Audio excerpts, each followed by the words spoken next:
Hari ni Abang Ijaz nak tunjuk dekat hampa macam mana nak bancuh air balang 23 liter menggunakan 888 Tea Coffee Instant Blue Ocean. Untuk pengetahuan hampa, Instant Blue Ocean ni adalah serbuk mudah bancuh. Satu pack ada 650 gram. Pack yang pertama dan ni adalah pack yang kedua. Instant Blue Ocean ni dia refresher, rasa dia masam-masam sikit.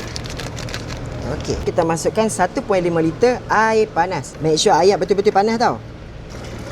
Lepas tu kita kacau sampai larut. Instant Blue Ocean ni dia ada bau macam mint sikit. Kita masukkan 1.5 beg ais batu. Kita masukkan lagi setengah beg ais.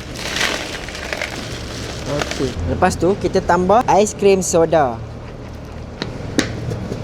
Last kali kita masukkan daun pudina. Lepas tu kita kacau dia.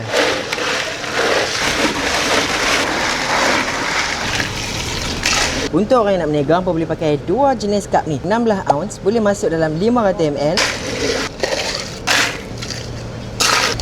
Kalau nak fancy, kita topping dia dengan slice cucumber. Satu lagi yang 20 ounce boleh masuk dalam 600 ml. Macam biasa, kita toppingkan dia dengan slice cucumber.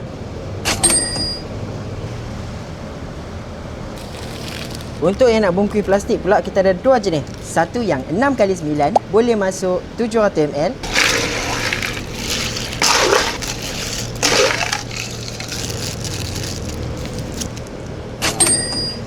Satu lagi 7x9 boleh masuk dalam 1 liter.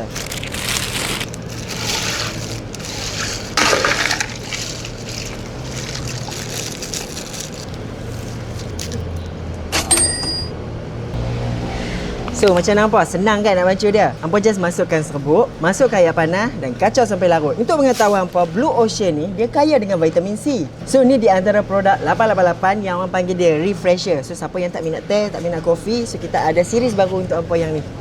So lepas ni kalau hampa nak minum Blue Ocean ni, so ataupun nak berniaga, hampa boleh check out beg kuning kami. Laju-laju. Bye bye.